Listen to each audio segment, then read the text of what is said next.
I didn't realize I was married to a nobody for 23 years until I heard her laugh. That's what I told the bartender as he slid another whiskey across the polished mahogany. His eyes widened slightly, the only indication he was actually listening. I wasn't drunk, just simmering with a clarity that comes when your life implodes and rebuilds itself in the span of 72 hours. 3 nights ago, surrounded by our so-called friends in our overpriced colonial revival home, my wife of 23 years reduced my life's work to a punchline. "Oh, Richard's little community center?" Eleanor's voice carried that aristocratic lilt she'd perfected despite growing up in a duplex in Pittsburgh. "It's cute, I suppose. A quaint building for a quaint town. Not exactly the Burj Khalifa, but we celebrate the small wins in this household." The living room filled with her country club friends and a few colleagues she'd deemed worthy of invitation to my 52nd birthday party erupted in polite laughter. I stood frozen by the drink cart, ice tongs suspended midair, as something cold and final crystallized in my chest. Let me back up. I'm Richard Harlow, and until 3 days ago, I was a senior architect at Westbrook and Associates, a respectable, if unremarkable firm in our Connecticut suburb. Not a star architect building gleaming towers in Shanghai, but a good one, a craftsman, someone who cared about how spaces made people feel.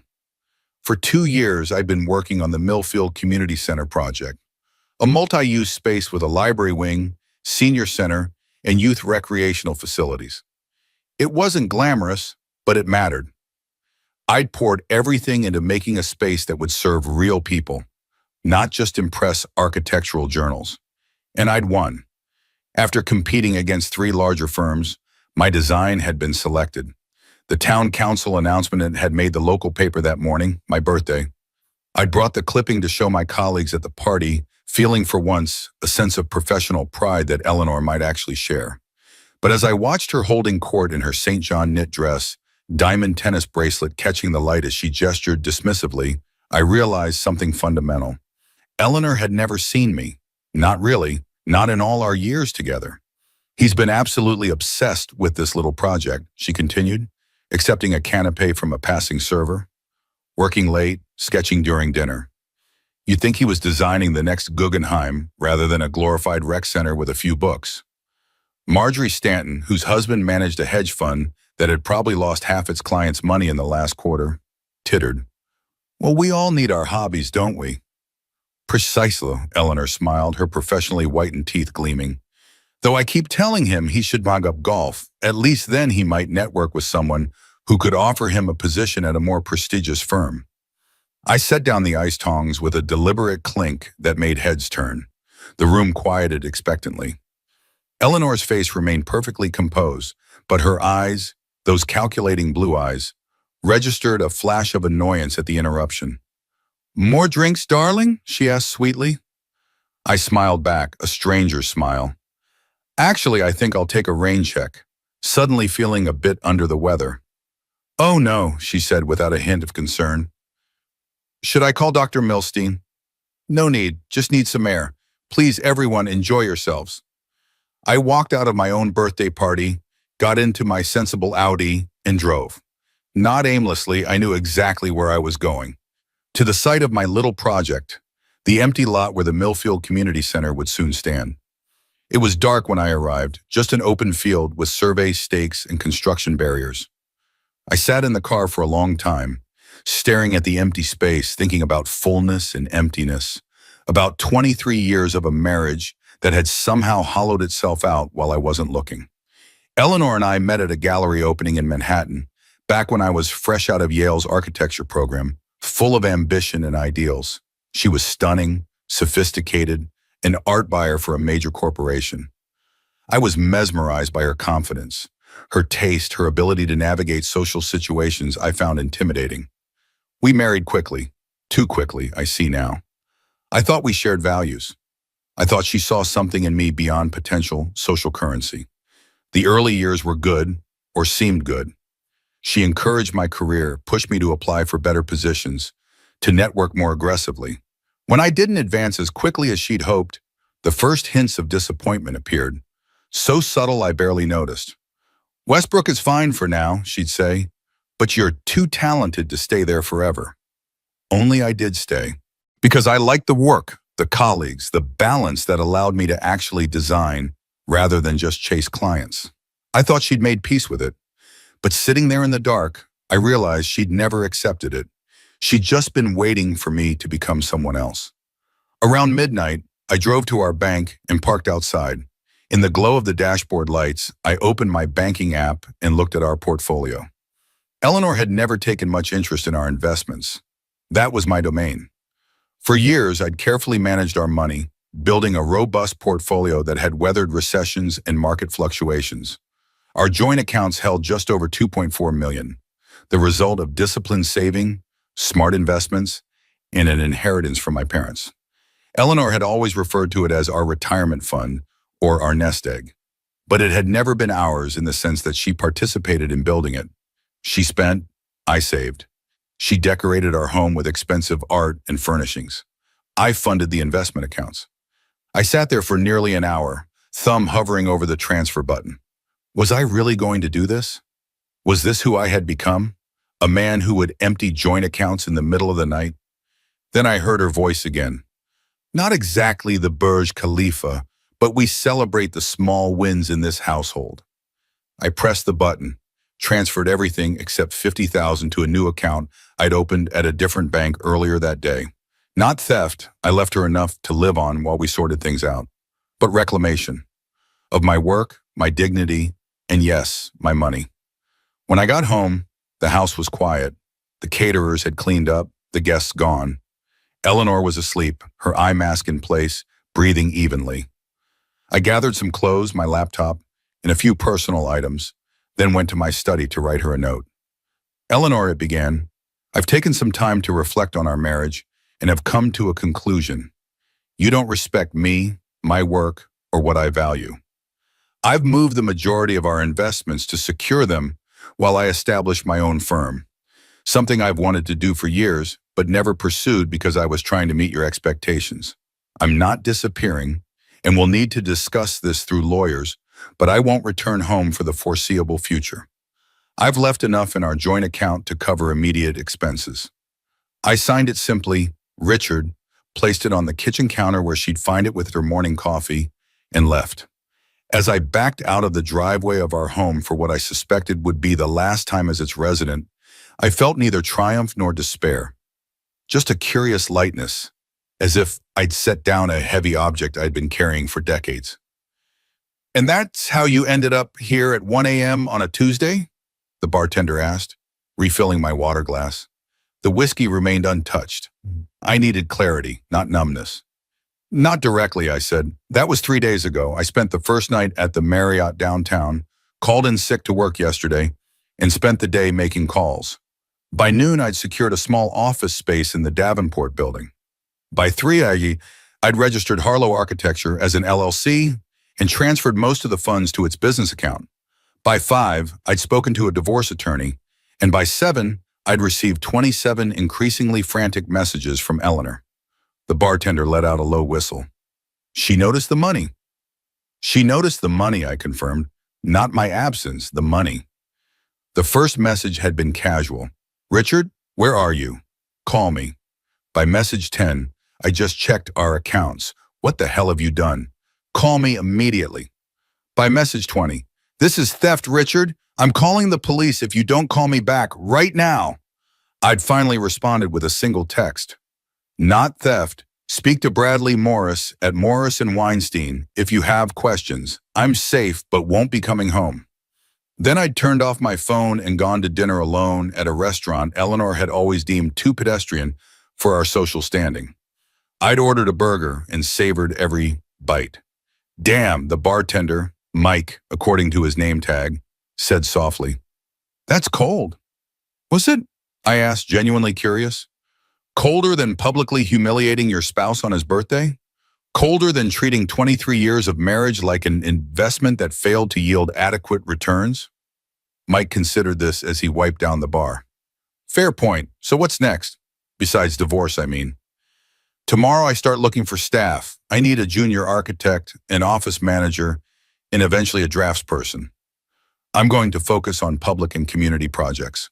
Libraries, schools, spaces that serve people rather than just making statements. And the community center? I've already called the town manager. The contract is with me, not my former firm. The project continues. Mike nodded. Good for you, man. I left him a generous tip and walked to my new temporary home, an extended stay hotel near the office space I'd leased. Not glamorous, but it was clean and quiet, and most importantly, it was mine, on my own terms. Eleanor found me, of course. It took her less than 24 hours to track me down at the Davenport building, storming into the empty office space I just leased as I was measuring for furniture. What the actual hell, Richard? She stood in the doorway, immaculate as always in a camel hair coat and leather boots that probably cost more than most people's monthly rent. You emptied our accounts for this sad little office. I set down my tape measure and straightened up. Hello, Eleanor. I see you got my note. Your note? Your note! Her voice rose dangerously. You leave a 4-sentence note and steal our retirement fund? And you think that's adequate communication after 23 years of marriage? I didn't steal anything. I moved my earnings and investments to a secure location after realizing my spouse doesn't respect me or value my contributions. And I left you $50,000 for immediate expenses. $50,000? That's nothing. The property taxes on the house are due next month. That's $30,000 right there. I nodded. Then you'll have $20,000 left. Should cover groceries and utilities while you figure out your next steps. Her perfectly mascaraed eyes widened. My next steps? What about our life, Richard? Our plans?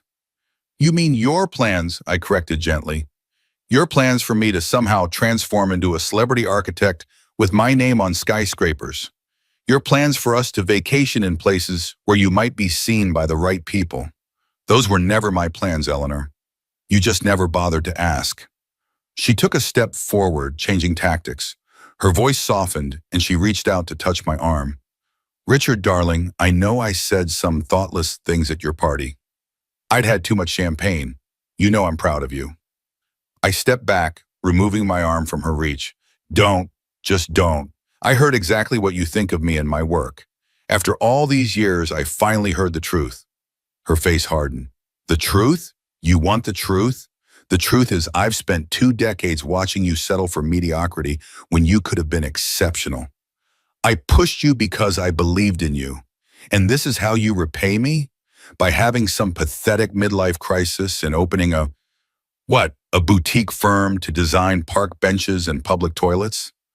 Something inside me that had been coiled tight for years suddenly released. I laughed. Not bitterly, but genuinely, freely. What's so funny? She demanded. You titum, I said, still smiling. You still don't get it. I don't want to design glass towers for billionaires. I never did. I want to create spaces that make ordinary lives better. That community center you mocked, it will have the first dedicated senior citizen reading room in the county. The youth wing will have recording studios where kids from the underserved East Side can learn audio engineering. The central atrium is designed to host farmers markets in winter when the outdoor market has to close. That's not settling, that's purpose. She stared at me as if I'd started speaking in tongues. This isn't you, Richard. You're having some sort of breakdown. No, I'm having a breakthrough. And for the record, I didn't take all the money for this office. Most of it is being invested in a trust that will fund a scholarship for students from low-income backgrounds who want to study public interest architecture. Her face went from pale to crimson. You what? That's my money too. You've never contributed a penny to our investment accounts. In fact, you've consistently withdrawn from them for your art purchases and country club memberships. I'm your wife. Yes, I said quietly. You are, for now, but the question is, have you ever really been my partner? She had no answer for that. Instead, she switched to threats. My father's attorney will destroy you. You know that, right? Vernon will take everything you have. I shrugged. He's welcome to try, but Connecticut is an equitable distribution state, not a community property state. The courts will consider who earned the assets when they were acquired and what each party contributed to the marriage. Given that you haven't worked since the first year of our marriage by your own choice, and that the investments came primarily from my income and my inheritance. I like my chances. Her mouth opened and closed, no words emerging. Eleanor was many things, but financially naive wasn't one of them. She knew I was right. "You've thought of everything, haven't you?" she finally said, voice hard as granite. "I've had years to think, Eleanor. Years of watching you look at me with barely disguised disappointment. Years of wondering when you'd finally decide I wasn't worth the investment of your time." She drew herself up, dignity reassembling like armor. "You'll regret this, Richard. When you're sitting alone in your sad little office designing sad little buildings for sad little people, you'll remember what it was like to have me by your side." "You were never by my side," I said softly. "You were always 10 steps ahead, looking back impatiently, wondering why I couldn't keep up." She turned to leave, then paused at the door. "How will you even find clients without my connections? My father's friends gave you half your commissions at Westbrook." I smiled. "I already have my first major client, the Millfield Community Center, and I'm meeting with the Lakeside School Board next week about their library expansion. Turns out talent and experience actually count for something." She made a dismissive sound and left, her heels clicking sharply down the hallway like exclamation points punctuating her exit from my life. Marcus Wright turned out to be exactly what my fledgling firm needed: talented, eager, and unburdened by architectural pretension. 26 with close-cropped hair and tortoiseshell glasses, he arrived 15 minutes early for our interview, portfolio in one hand and a tray with 2 coffees in the other. "I didn't know how you take it," he said, slightly embarrassed. "So I got 1 black and 1 with cream. You can have whichever you prefer." I took the black coffee and gestured to one of the 2 chairs I'd managed to acquire.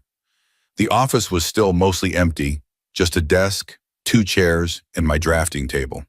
"Sorry about the sparse accommodations," I said. "We're starting from scratch here." Marcus looked around, nodding appreciatively.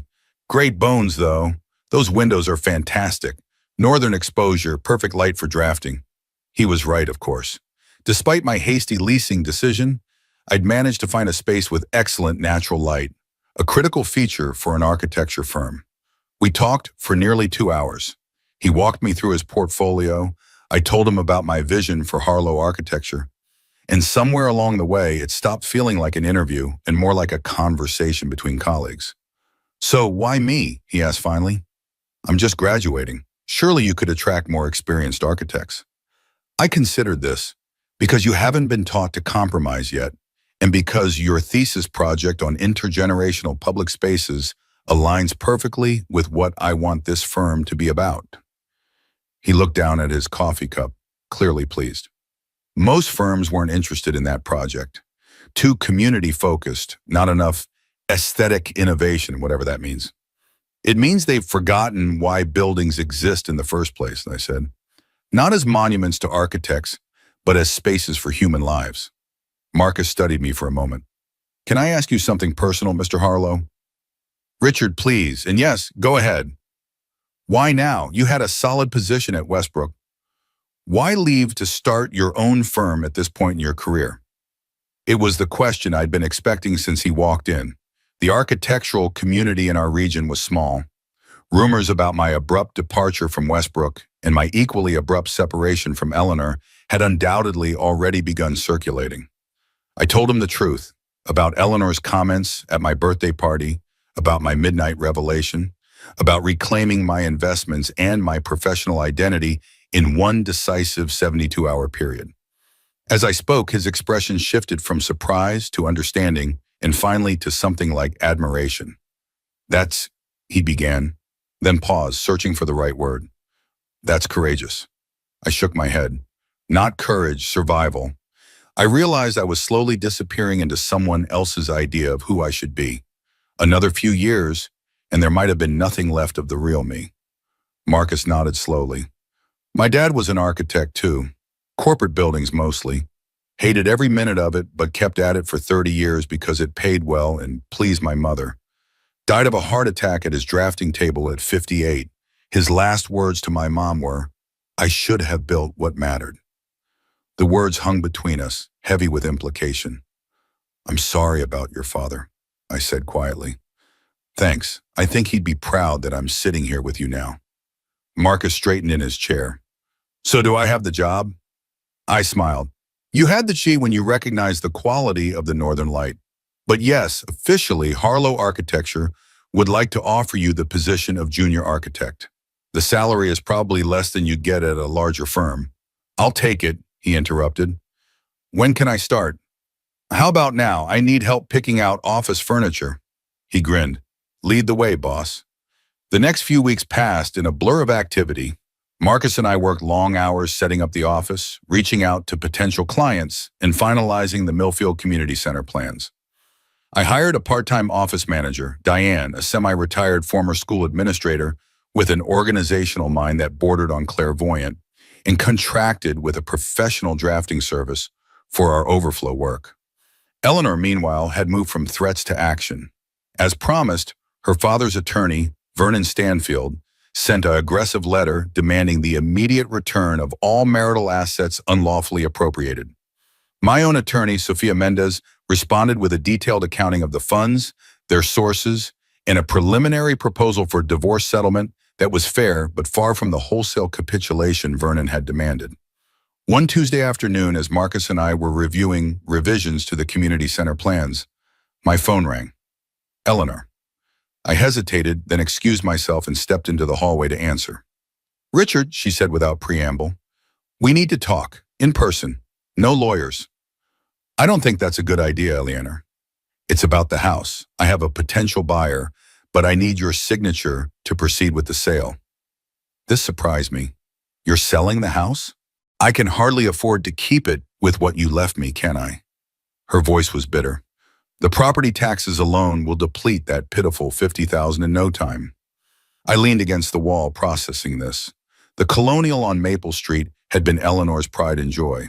She'd spent years perfecting every detail, from the imported Italian marble in the foyer to the hand-painted wallpaper in the dining room.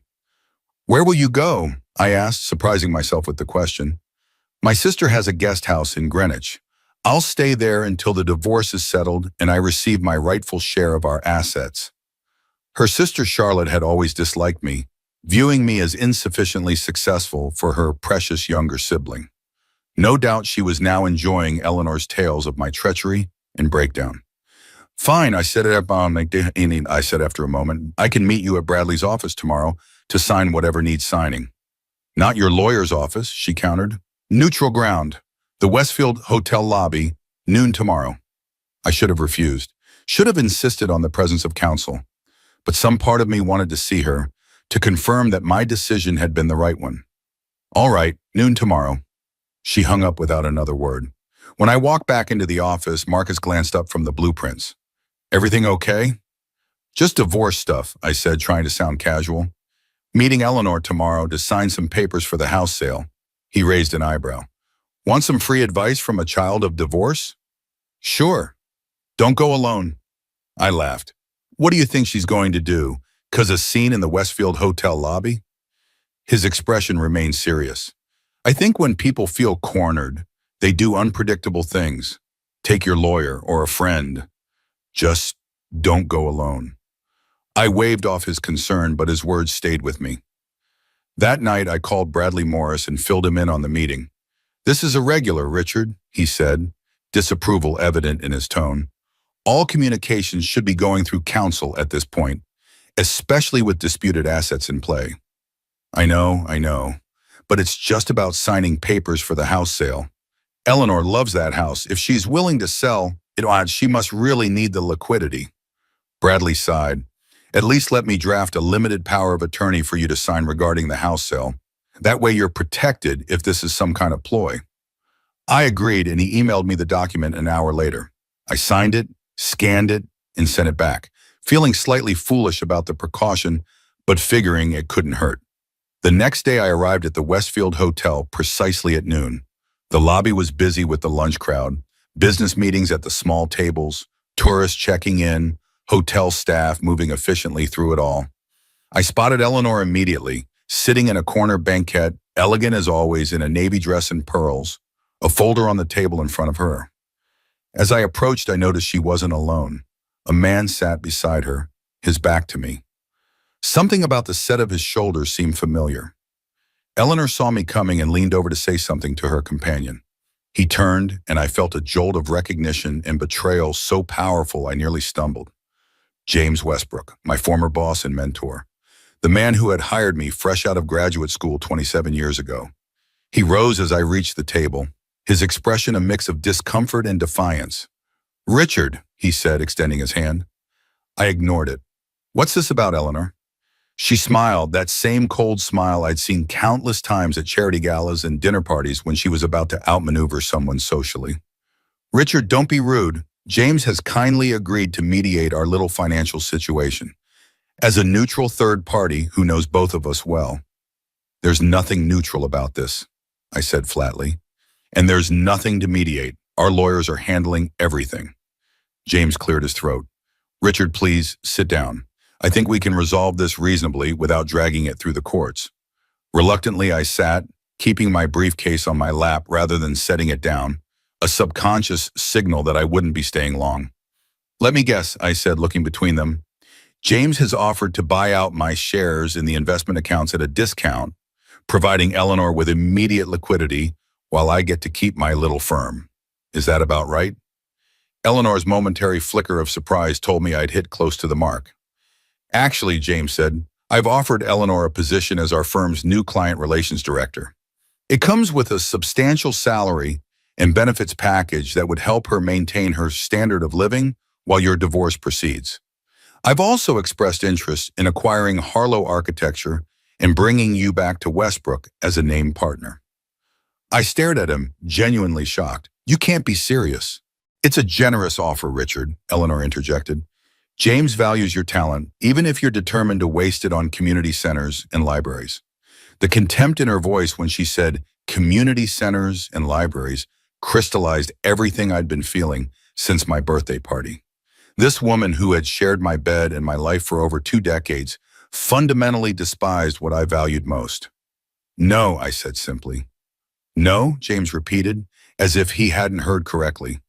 "Richard, be reasonable. Your new venture is barely off the ground. The market for public projects is notoriously underfunded, and the stress of a prolonged divorce battle is nothing compared to the stress of spending another day pretending to be someone I'm not." I finished for him. "The answer is no. I won't sell my firm, I won't return to Westbrook, and I won't be manipulated by this obvious attempt to pressure me."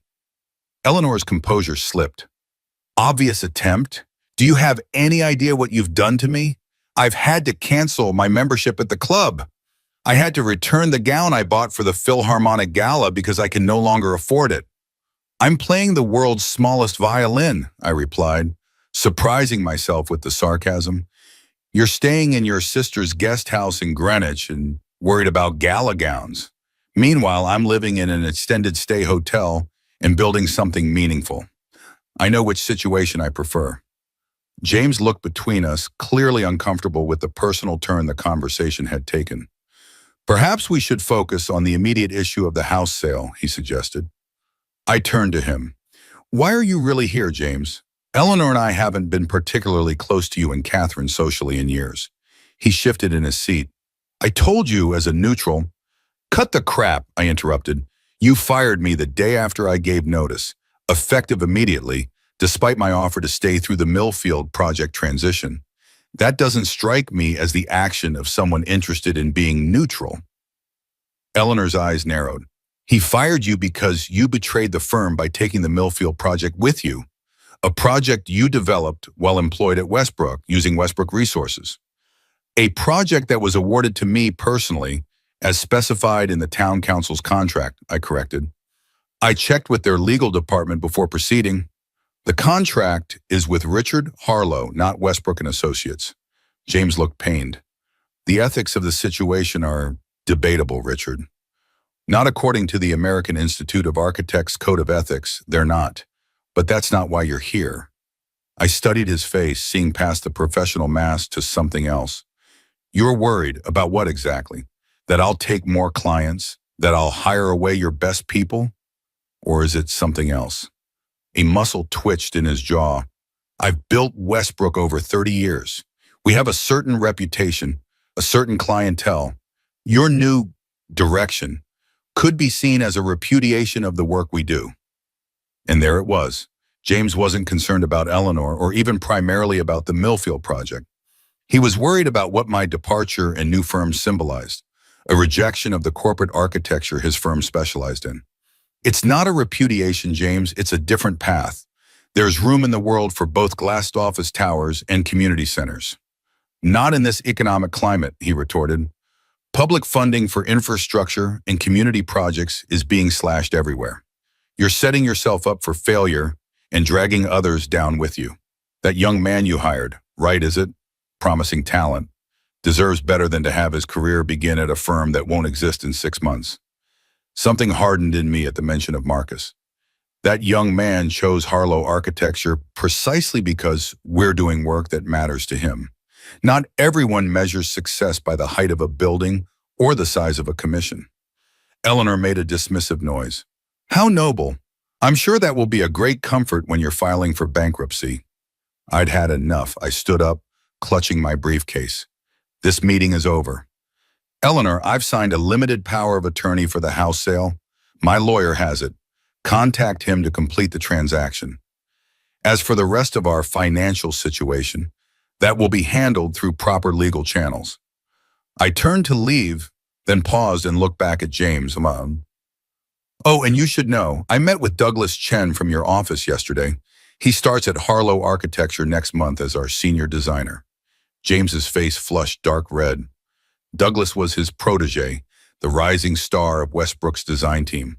His departure would be a significant blow. You son of a... Goodbye, James, Eleanor. I nodded curtly and walked away, forcing myself not to hurry, not to show how rattled I actually felt by the encounter. The aftermath of the Westfield Hotel meeting was swift and multifaceted. Eleanor, through her father's attorney, filed an emergency motion to freeze all marital assets. Too late, of course, since I'd already secured the investments. James initiated a lawsuit against Harlow Architecture for tortious interference regarding Douglas Chen's recruitment, a suit so flimsy that Bradley assured me it would be dismissed at the first hearing. But the most unexpected consequence came 3 days later when Catherine Westbrook, James's wife of 35 years, appeared at my office door. Richard, she said, standing awkwardly in the doorway, a Hermes scarf draped around her neck despite the warmth of the Indian summer day. Do you have a moment? I hadn't seen Catherine in over a year, not since the Westbrook and Associates holiday party. She looked older, more fragile somehow, though she couldn't have been much over 60. Of course, I said, gesturing to the chair across from my desk.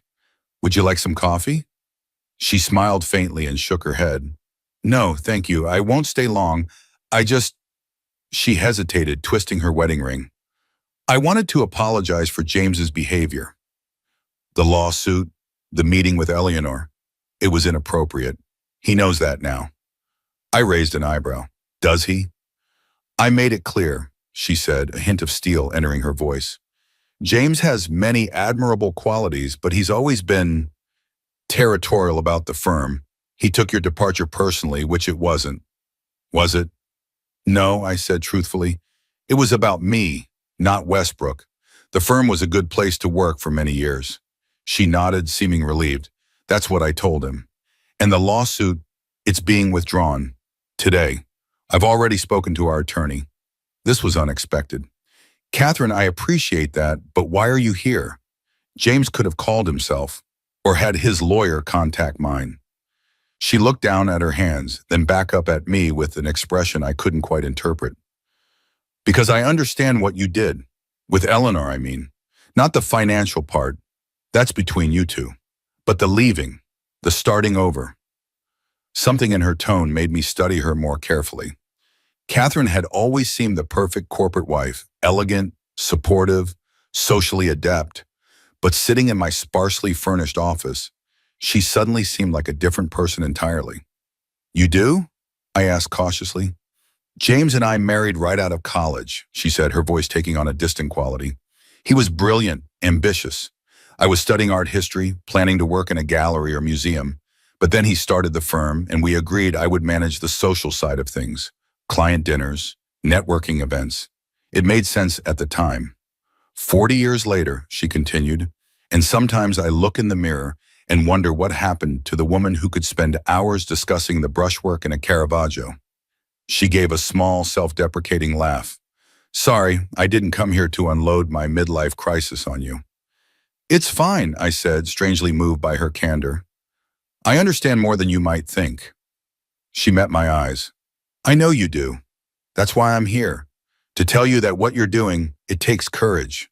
More than most people have. Or recklessness, I suggested with a half smile. Perhaps a bit of both. She rose from the chair.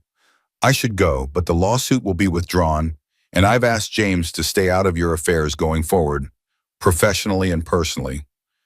I think he'll listen. I stood as well. Thank you, Catherine. That's unexpected but appreciated. She moved toward the door, then paused. One more thing.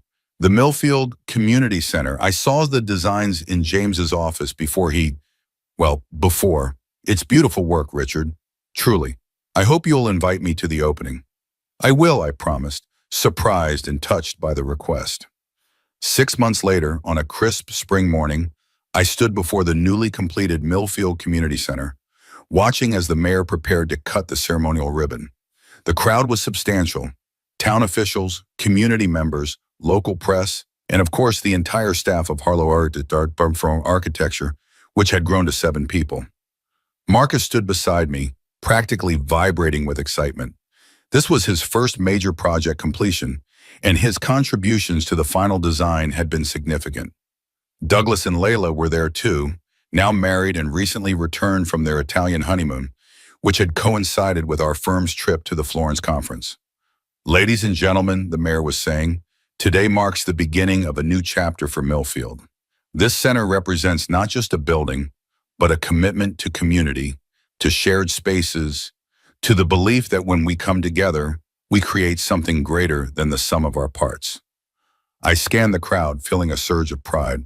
The project had come in on budget and only 2 weeks behind schedule. Practically a miracle in architectural terms. This building itself was everything I'd hoped it would be, welcoming, functional, beautiful in an understated way that would age well and serve its community for decades. As my gaze moved over the assembled faces, I spotted a familiar figure at the back of the crowd. Eleanor. She was dressed impeccably as always, though more subtly than her usual style, and she was alone. Our divorce had been finalized 3 months earlier, remarkably smooth in the end. She'd sold the house for well above asking price in a bidding war, purchased a luxury condo in the city, and according to mutual acquaintances, taken a position on the board of the Metropolitan Museum. She hadn't contacted me since the settlement was signed, and I'd assumed she'd moved on entirely.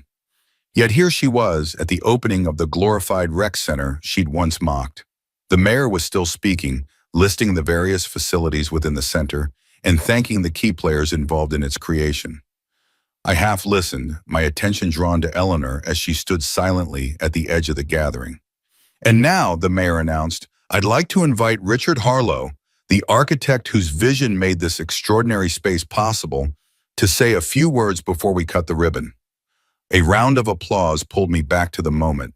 I stepped forward, grateful that I'd prepared remarks in advance, given how distracted I suddenly felt.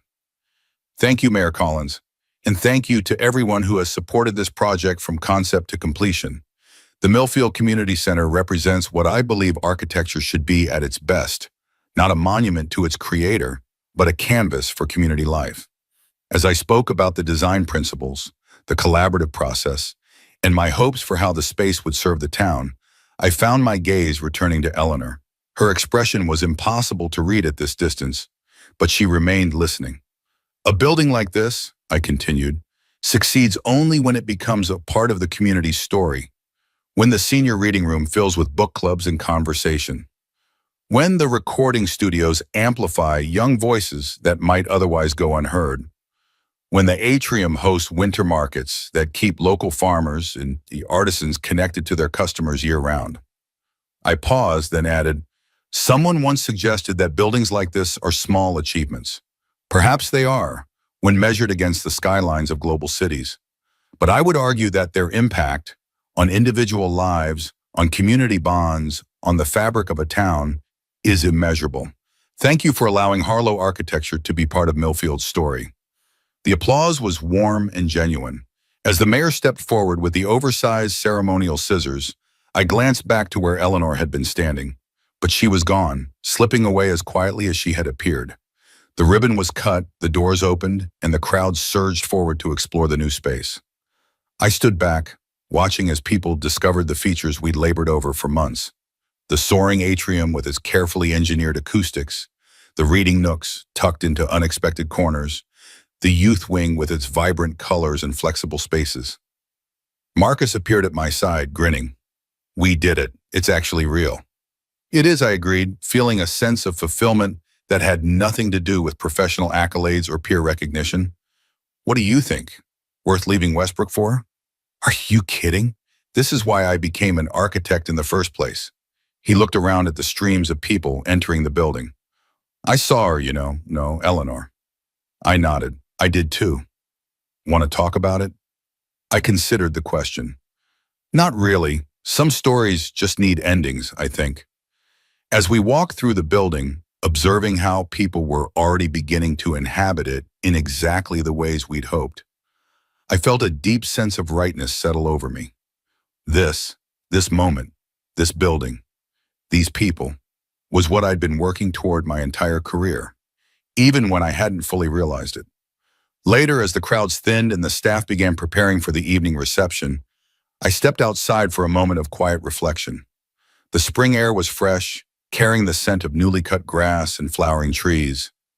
My phone buzzed with a text. "Unknown number. The center is beautiful, Richard. You were right. This is what matters. E." I stared at the message for a long moment, a complex mix of emotions washing through me. I didn't reply. There was nothing left to say. Instead, I pocketed the phone and went back inside, where Marcus was enthusiastically explaining the sustainable heating system to a group of interested residents, where Douglas and Layla were admiring the mural local artists had created for the youth wing. This was my world now. Not perfect, but authentic.